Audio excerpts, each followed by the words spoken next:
Will the green hydrogen slowdown affect the global hydrogen market? And Hyster-Yale, along with Nuvera, are scaling up big time at ports. I'll go over this news and give my thoughts on today's Hydrogen Podcast. So the big questions in the energy industry today are: how is hydrogen the primary driving force behind the evolution of energy? Where is capital being deployed for hydrogen projects globally? And where are the best investment opportunities for early adopters who recognize the importance of hydrogen? I will address the critical issues and give you the information you need to deploy capital. Those are the questions that will unlock the potential of hydrogen, and this podcast will give you the answers. My name is Paul Rodden, and welcome to the Hydrogen Podcast. In an article in oilprice.com, Felicity Bradstock writes, "Why has the green hydrogen hype faded?" Felicity writes, "Green hydrogen was the buzzword on everyone's lips a couple of years ago, but the initial hype seems to have faded away as the industry takes time to build capacity and overcome production and transportation hurdles.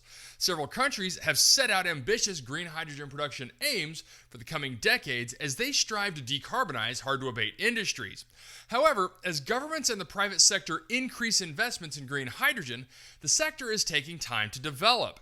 Researchers are constantly looking at ways to reduce production costs, which are elevated at present, as well as overcome transport restrictions. While there are high hopes for the development of a global green hydrogen market, it could take a decade or more before we see greater production and use of the clean fuel.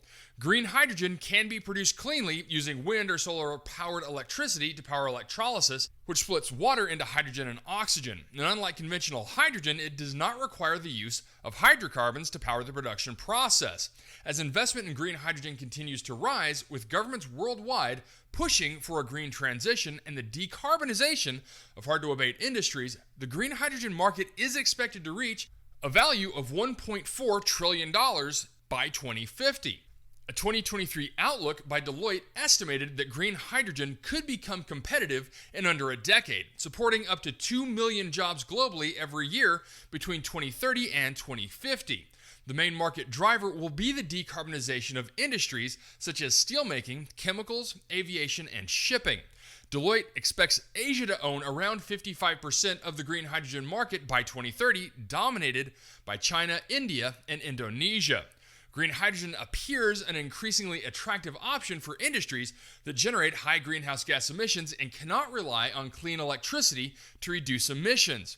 Clean hydrogen could help reduce cumulative carbon emissions by up to 85 gigatons by 2050, equivalent to over twice the global CO2 emissions in 2021. However, Deloitte estimated that over $9 trillion of cumulative investments are required in the global clean hydrogen supply chain to help achieve the net zero outlook by 2050. While there is significant potential for the growth of global green hydrogen industry, there is still a long way to go before we see the wide-scale production and uptake of the green energy source. Governments and energy companies are investing heavily in the development of green hydrogen technologies to boost global production capacity. The EU aims to produce 10 million metric tons of carbon-free hydrogen by the end of the decade and import around the same amount. In the U.S., President Biden has invested $8 billion in the certification of, quote, hydrogen hub clusters of businesses that produce and use the fuel. However, to date, the green hydrogen industry has attracted few customers. Most of the current purchase agreements for green hydrogen are non-binding, meaning that buyers can back out at any minute. This means that much of the impressive green hydrogen pipeline may never get built. Only around 12% of, quote, low-carbon hydrogen plants have customer agreements for fuel purchase. The Bloomberg NEF analyst Martin Tingler explained, quote, "No sane project developer is going to start producing hydrogen without having a buyer for it, and no sane banker is going to lend money to a project developer without a reasonable confidence that someone is going to buy the hydrogen." Green hydrogen is seen as pivotal to the global green transition, as potentially the only means of decarbonizing steel, maritime shipping, and other hard-to-abate industries that cannot rely on clean energy alone. In fact, we may be using as much as 390 million tons of hydrogen per year by 2050. However, making the switch from hydrocarbons or conventional hydrogen to green hydrogen is not so simple. Companies looking to transition to green hydrogen would need to invest in expensive equipment, and the cost of clean hydrogen production remains 4 times higher than that of gray or blue hydrogen, which relies on natural gas. Further developing the infrastructure needed to transport the hydrogen, such as new or adapted pipelines, is not so simple. Hydrogen must be supercooled for transport, which means compressing it or carrying it in another form, such as ammonia, which combines hydrogen with nitrogen. While the construction of pipelines can help connect domestic customers to plants, it's more complicated to reach international customers with no well-established regional transport links. There is significant potential for the development of green hydrogen industry, with many experts viewing the clean fuel as the only possible way to decarbonize heavy industry. However, to accelerate the development of the market, private companies worldwide must establish meaningful agreements with producers to ensure their projects can get off the ground. Without greater investment in the sector, the guarantees of green hydrogen uptake across several major industries, the sector could stagnate, which would harm decarbonization aims in the coming decades. Okay, so another take on the deflating hype around green hydrogen, but I'm not so sure it is, at least in the broader sense. We are talking about a global market developing, which includes geographic regions that will absolutely not use hydrocarbons in their energy development. Those areas will have to get fuel from somewhere. We know the EU is pumping money into South Africa along with other projects getting pushed through locally. Couple that with China saturating the market with cheap electrolyzers, and green projects could have legs, at least in Europe. It's also important to remember that the hydrogen economy doesn't hang on the future of green hydrogen. Right now, there are more economical choices for hydrogen production that still have the benefit of being low to zero CO2, with some of those even being carbon negative. So let's stop worrying about one production method feeling the economic sting and focus our attention on building out the necessary supply chains to move the hydrogen economy forward. Next, in an article in Forbes, David Bleckham writes, Hyster-Yale and Nuvera in hot pursuit of hydrogen port solutions. Hyster-Yale Group acquired Nuvera fuel cells in 2014. Founded in 2000, Nuvera specializes in fuel cell stacks and fully integrated systems called fuel cell engines, as well as hydrogen production and dispensing systems. This acquisition has enabled Hyster-Yale to integrate advanced fuel cell technology into their material handling equipment, especially at ports where battery-based solutions are less optimal due to continuous power requirements and duty cycles, which typically consider shifts and refueling time. One of Nuvera's early success products was warehouse forklifts with 24-hour operational capability, ideal for maintaining clean air inside warehouses. Fuel cell forklifts proved more advantageous over both battery and propane power solutions. Nuvera's fuel cell engines were installed in Hyster-Yale forklifts, eventually leading to the acquisition with hopes of expanding the fuel cell-based lineup. Nuvera's fuel cells are designed to power a variety of applications, including buses, trucks, marine vessels, and off-road vehicles. The Nuvera E-Series fuel cell engines, featuring open-flow field architecture and metal bipolar plates, are known for their high performance and durability in extreme environments. Currently, Nuvera offers a 45 kilowatt-hour and a 60 kilowatt-hour fuel cell engines, with a 125 kilowatt-hour engine expected by the end of the year. These fuel cell engines can replace internal combustion engines in the same spaces. In addition to Hyster-Yale, Nuvera collaborates with other vehicle producers to integrate these engines. This includes providing engineering support and working closely in development to ensure long-term functionality. Application engineering services are a crucial part of Nuvera's business.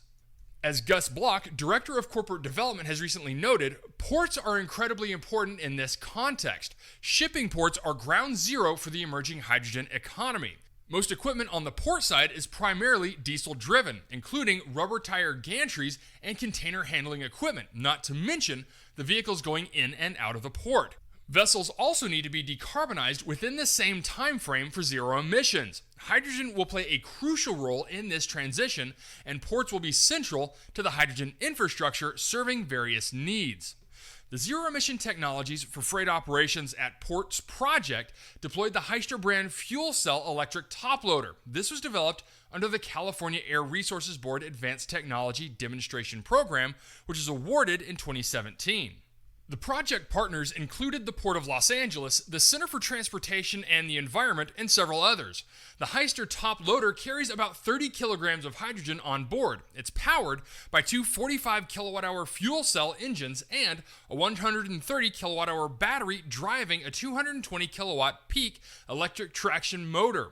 The hydrogen fueling system is a mobile refueler with a capacity of 120 kilograms of hydrogen, taking about 15 minutes to refuel the vehicle. There were two demonstration periods totaling 6 months. The first was in 2022 and the second ended just recently in April of 2024. The time between demonstrations was primarily due to switching fuel suppliers due to pricing and availability. This common challenge in early demonstration underscores the critical importance of reliable and cost-effective hydrogen supply. Establishing a reliable hydrogen supply in ports, as planned by the ARCH's H2, the California Hydrogen Hub, will enable moving hydrogen deployments forward. In total, the top loader accumulated 38 operational days and moved 986 containers, with efficiency ranging from 1.2 to 3.6 kilograms of hydrogen per hour. Hyster is broadening its array of fuel cell-powered port vehicles, including a new version of the top loader, an empty container handler, a reach stacker, a terminal tractor, and a rubber-tired gantry crane. A rubber-tired gantry crane powered by a Toyota fuel cell was recently presented. At the 2024 ACT Expo, Nuvera showcased a trailer-based mobile version of the HydroCharge fuel cell genset and EV charger, based on the 60 kilowatt fuel cell engine. This equipment might provide charging options at ports, warehouses, parking lots, malls, construction zones, and mining sites. There are a number of competitors developing similar products. Nuvera's entry is not alone, but comes prepared with powerful features. Nuvera's broad presence in the warehouse fuel cell forklift market has enabled the company to pursue diverse and larger applications of fuel cell technology in recent years. A combination of manufacturing its own fuel cell stacks, installing them into reliable engines, and later into vehicles affords Nuvera and Hyster-Yale partnership a strong hold on the market value chain. Okay, so I know this sounds like an ad for Nuvera and Hyster-Yale, but it's not. This article highlights two extremely important facets of the hydrogen economy. The first is the use of hydrogen in ports. Ports really are a sleeper area for hydrogen use, and they will continue to grow not only as hydrogen exports increase, but also as the machines that keep the ports operating shift to hydrogen power. We obviously know about Plug Power's forklifts, and I've covered Hyster's fuel cell container handlers in episode 164. These applications for fuel cell mobility are only increasing. Look at those two factors, and I can see ports becoming a massive demand center in the very near future. The questions now are, who will supply the hydrogen? Will there be a large enough workforce to handle the workload? And will the support service companies be ready for hydrogen contracts when it's time to move? All right, that's it for me, everyone. If you have a second, I would really appreciate it if you could leave a good review on whatever platform it is that you listen to. Apple Podcasts, Spotify, Google, YouTube, whatever it is. That would be a tremendous help to the show. And as always, if you ever have any feedback, you're welcome to email me directly at info@thehydrogenpodcast.com. So until next time, keep your eyes up and honor one another. Hey, this is Paul. I hope you liked this podcast.